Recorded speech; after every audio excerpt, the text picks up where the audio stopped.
Hello guys, welcome to study time with new informative video.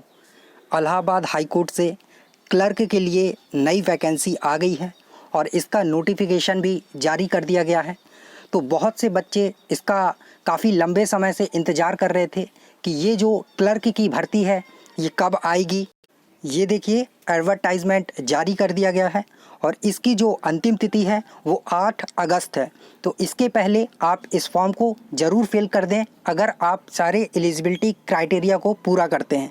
और यहाँ पर देखिए, जो आपको सैलरी दी जाएगी वो 15,000 पर मंथ दी जाएगी, क्योंकि ये कोई फिक्स जॉब नहीं है। गवर्नमेंट वैसी जॉब नहीं है जैसे कि आरओ, एआरओ और जो क्लर्क की भर्तियां निकलती हैं वैसी हो।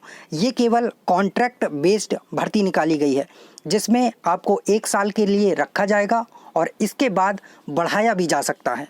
तो केवल ये contractual based for a fix term of 1 year ये भर्ती है और इसमें इसलिए आपको 15,000 रुपये पर मंथ दिया जाएगा। और वैकेंसी की बात करें यहाँ पर तो 102 पदों पर ये भर्ती होनी है। इसेंशियल क्वालिफ़िकेशन की बात करें कि क्या मांगा गया है, तो यहाँ पर आपके पास 3 साल का या फिर 5 साल का लॉ की डिग्री होना चाहिए। यहाँ पर देखिए, साफ साफ लिखा हुआ है 3 इयर्स प्रोफेशनल या 5 years integrated degree in law from any law college और रिकॉग्नाइज्ड यूनिवर्सिटी। इसके साथ ही वो बच्चे भी इस फॉर्म को फिल कर सकते हैं जो लास्ट ईयर में हैं। ठीक है, ये बात भी याद रखिएगा, जो लास्ट ईयर में बच्चे हैं वो भी इस फॉर्म को फिल कर सकते हैं। और इसमें आपके 55% मार्क्स लिए जाएंगे। अगर आप 55% मार्क्स के साथ पास हुए हैं तभी आप इस फॉर्म को फिल कर सकते हैं। आगे इसमें बात करें तो आपका जो कंप्यूटर नॉलेज है वो भी मांगा जाएगा। आपको data entry, word processing and computer operation ये सारी चीज़ें आनी चाहिए। इसके साथ ही अगर एज लिमिट की बात करें तो 21 से लेकर 26 साल तक के जो विद्यार्थी हैं वो इस फॉर्म को फिल कर सकते हैं और जो एज है वो 1 जुलाई 2020 से काउंट की जाएगी। सिलेक्शन प्रोसीजर की बात करें कि सिलेक्शन कैसे होगा, तो सिलेक्शन जो होगा वो सिर्फ़ और सिर्फ इंटरव्यू के आधार पर होगा और ये इंटरव्यू इलाहाबाद में होगा। चलिए, अगर आगे बात करें इसमें कि नेचर ऑफ वर्क क्या है, काम क्या करना होगा इस लॉ क्लर्क को, तो जो भी जज होते हैं वो आपसे कोई आर्टिकल मांगते हैं, कोई भी लीगल पॉइंट्स मांगते हैं, तो ये सारी चीज़ें आपको इनको प्रोवाइड करनी होंगी। क्योंकि आप एक लॉ क्लर्क हैं तो जजेस आपसे जो भी डिमांड करें लॉ से रिलेटेड वो आपको उनको प्रोवाइड करनी होगी। इतना आपका काम इसमें रहेगा।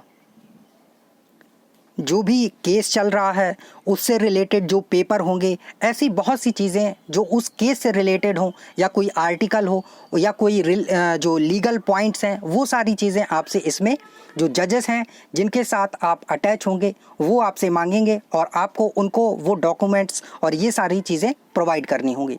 तो बेसिकली यही काम रहेगा लॉ क्लर्क का। अब बात करें यहाँ पर कि आप इसमें अप्लाई कैसे कर सकते हैं, तो अप्लाई करने के लिए 2 तरीके हैं। एक तो है कि आप इलाहाबाद हाई कोर्ट या फिर जो लखनऊ बेंच है वहाँ से इसका फॉर्म ख़रीद लें। 300 रुपये में आपको मिल जाएगा और इसको फॉर्म को फिल करके सबमिट कर दें। या फिर आप इलाहाबाद हाई कोर्ट की साइट से भी इस फॉर्म को डाउनलोड कर सकते हैं, लेकिन उसमें आपको बाद में बैंक ड्राफ्ट के रूप में 300 रुपये रजिस्ट्रार जो जर्नल है उनको सेंड करने होंगे बैंक ड्राफ्ट के साथ। और बात करते हैं यहाँ पर कि इसके साथ और क्या लगेगा, तो आपको हाई स्कूल की मार्कशीट, उसके साथ जो उसका सर्टिफिकेट होता है, इंटर की मार्कशीट उसका सर्टिफिकेट, ग्रेजुएशन या पोस्ट ग्रेजुएशन आपने किया है तो उसकी मार्कशीट और सर्टिफिकेट, और अगर आपने एक्स्ट्रा कोई क्वालिफ़िकेशन की है तो वो सारी चीज़ें आपको इसमें देनी होंगी। आपने कोई एक्स्ट्रा डिग्री की है, जो भी किया है तो वो इसमें अटैच करना होगा और सेल्फ अटैच भी आपको करना होगा। इसके साथ में आपको 40 रुपये का जो स्टाम्प है वो लगा के रजिस्ट्रार जर्नल को सेंड करना होगा इलाहाबाद हाई कोर्ट। तो ये सारा चीज़ है इस नोटिफिकेशन में। तो अगर आप इसके लिए एलिजिबल हैं तो आप फॉर्म फिल कर सकते हैं। काफ़ी अच्छी वैकेंसी है, 102 है और इसमें कोई एग्ज़ाम भी नहीं होना है, जस्ट आपका इंटरव्यू होगा। क्योंकि आप लॉ से रिलेटेड उसमें काम करने वाले हैं और आपने लॉ की डिग्री की है तो उसी से संबंधित आपसे कुछ आर्टिकल, कुछ क्वेश्चन, ऐसी चीज़ें आपसे पूछी जाएंगी। तो अगर आप ये सारी चीज़ें एलिजिबिलिटी रखते हैं, आप इन सब चीज़ों की, आप 21 से 26 के बीच में हैं, तो आप इसको फॉर्म को फिल कर दें और 1 साल के बाद आपको आगे भी इसमें बढ़ाया जा सकता है। ऐसा नहीं है कि 1 साल के लिए है तो 1 साल के बाद आपको बाहर कर दिया जाएगा, 1 साल होने के बाद आपको फिर से रिन्यू कर दिया जाएगा। तो अगर आप ये फॉर्म फिल करना चाहते हैं तो जल्दी कर दें, क्योंकि इसकी जो लास्ट डेट है वो 8 अगस्त है।